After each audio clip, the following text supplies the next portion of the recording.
Apprenticeship মেলা এর বিষয়ে তোমরা কারা কারা জানো? এটা আমার ফার্স্ট অভিজ্ঞতা যে আমি কোনো অ্যাপ্রেন্টিসশিপ মেলাতে অংশগ্রহণ করেছিলাম। তো সেখানে গিয়ে আমার যা যা অভিজ্ঞতা হয়েছে সেটাই তোমাদের সাথে শেয়ার করতে চাই। তো হ্যালো বন্ধুরা, সবাইকে জোহার। আমি অনিতা, তোমাদের সবাইকে স্বাগত জানাই আমার নতুন একটি ভিডিওতে। তো কয়েকদিন হলো যে আমি একটা অ্যাপ্রেন্টিসশিপ মেলাতে গেছিলাম, সেখানে গিয়ে যে আমার অভিজ্ঞতা হয়েছে সেটাই তোমাদের সাথে শেয়ার করতে চাই। তো সেখানে প্রথমে গিয়ে আমাদের সেখানে একটা বাইরে গেটের মধ্যে স্ক্যানার ছিল, সেখানে গিয়ে আমাদেরকে বললো সেই স্ক্যানারে স্ক্যান করে তোমরা অ্যাটেন্ডেন্স দিয়ে দাও অনলাইনে।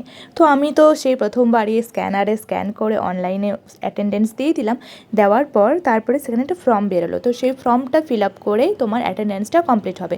তো সেখানে বেসিক কিছু কোয়েশ্চেন ছিল, সেগুলো কমপ্লিট করে তোমার রেজিস্ট্রেশন নাম্বার আর যেগুলো ফর্ম যেদিন আমরা ফিল আপ করেছিলাম ওগুলোর সব বিষয় নিয়ে সেটা ফর্মটা ফিল আপ করে অ্যাডমিট করে দিলাম। টাইমটা এত সকাল ছিল, একদম সকাল 9টায় আমরা সেখানে পৌঁছে গেছি। তো সেখানে যাওয়ার আগে বাড়িতে সেরকম ব্রেকফাস্ট করা হয়নি, তো সেই জন্য সেখানে বাইরে একটা চায়ের দোকানে গিয়ে আমি একটা চা আর একটা বিস্কুট খেলাম। তো ছোটোখাটো ব্রেকফাস্ট করার পর এবার আমি ভেতরে যেতেই দেখি একটা চার্ট টাঙানো আছে। তো সবাই সেখানে দেখছে কোন কোন কোর্স বিষয়গুলো। এই চার্টটা দেখা অবধি আমি ভাবছি যে এখানে কোর্সগুলো আছে এগুলো আমাকে একটা বেছে নিতে হবে, আর বেছে নিয়ে 1 বছরের জন্য এই কোর্সটা করতে হবে আর মাসে মাসে স্টাইপেন্ড পাবো, এই ভেবেই আমি এখানে এসেছি। তো সেটাই আমি দেখছিলাম কোন কোর্সটা বাছা যায়, সেটাই দেখছিলাম। তো দেখার পর আমাদেরকে একটা চিরকুট দিল। তো সেই চিরকুটটা নিয়ে তোমাদেরকে যেই রুমে যেতে বলেছে সিএনসি ল্যাব, তো সেই রুমের উদ্দেশ্যে আমরা রওনা হলাম। তো দেখো চারিপাশটা কি সুন্দর, জায়গাটা অনেক সুন্দর। এটা হচ্ছে একটা মালদার আইটিআই কলেজ, আর দেখো মেঘটা কি সুন্দর করেছে। সেই রুমের সামনে গিয়ে আবার একটি স্ক্যানারে স্ক্যান করে আরেকটি ফর্ম ফিল আপ করে ভেতরে ঢুকতে হবে। তো ভেতরে ঢুকতেই একটা কোম্পানি এসছে, তো সেই কোম্পানিটা অফার করছে যে বেঙ্গালুরে একটা কাজ আছে, ছেলেদের জন্য হচ্ছে হন্ডা কোম্পানিতে আর মেয়েদের জন্য আইফোন কোম্পানিতে। আসলে আমি এখানে এসেছিলাম কোনো কাজ শেখার জন্য। আমাকে বলা হয়েছিল যে সেখানে গিয়ে কোনো কাজ শেখাবে, আর কাজ শেখানোর সাথে সাথে তোমাকে মাসে মাসে স্টাইপেনও দিবে। তো এই ভেবে আমি সেখানে গেছিলাম। আমি ভাবছিলাম বাড়িতে তো সেরকম কিছু করছি না, তো যদি কিছু শিখতে পারি আর যদি স্টাইপেনও পাই তাহলে তো ভালোই।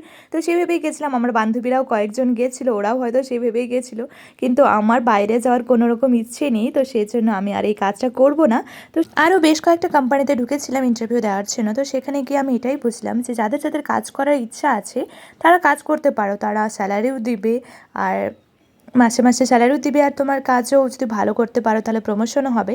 আসলে আমি এখানে এই ভেবে এসেছিলাম যে এখানে কোনো কাজ শেখাবে, আর কাজ শেখার পর একটা সার্টিফিকেট দিবে, আর মাসে মাসে স্যালারিও দিবে স্টাইপেনের মতো। তো সেই ভেবেই আমি এসেছিলাম, কিন্তু এই কাজটা আমার পক্ষে সম্ভব না, তো সেজন্য আমি করলাম না। এখানে অনেক রকমের কোম্পানি এসেছিলো, আর কোম্পানিগুলো এসে সবাইকে ইন্টারভিউ নিচ্ছিলো, আর ইন্টারভিউ নিয়ে তোমার সব বায়োডাটাগুলো জমা দিবে, আর তারপরে তোমাকে কল করবে যে তোমাকে কাজে লাগবে কিনা। তো 3-4 জায়গায় ইন্টারভিউ দেওয়ার পর এটাই বুঝলাম যে বেসিক্যালি এখানে কাজ দেওয়া হচ্ছে। তোমাদের যদি ইচ্ছা থাকে কাজ করার তাহলে এখানে অবশ্যই তোমরা এই মেলাতে অ্যাটেন্ড করতে পারো। আর সত্যি অনেক ইন্টারভিউ দেওয়ার পর আমি অনেক ক্লান্ত হয়ে গেছিলাম, তো এখানে বসে কিছুক্ষণ আমরা রেস্ট করলাম, তারপরে বেরিয়ে গেলাম বাড়ির উদ্দেশ্যে। তো ঠিক আছে বন্ধুরা, আজকের ভিডিও এখানেই শেষ করি। দেখা হবে আবার একটি নতুন ভিডিওতে। টাটা।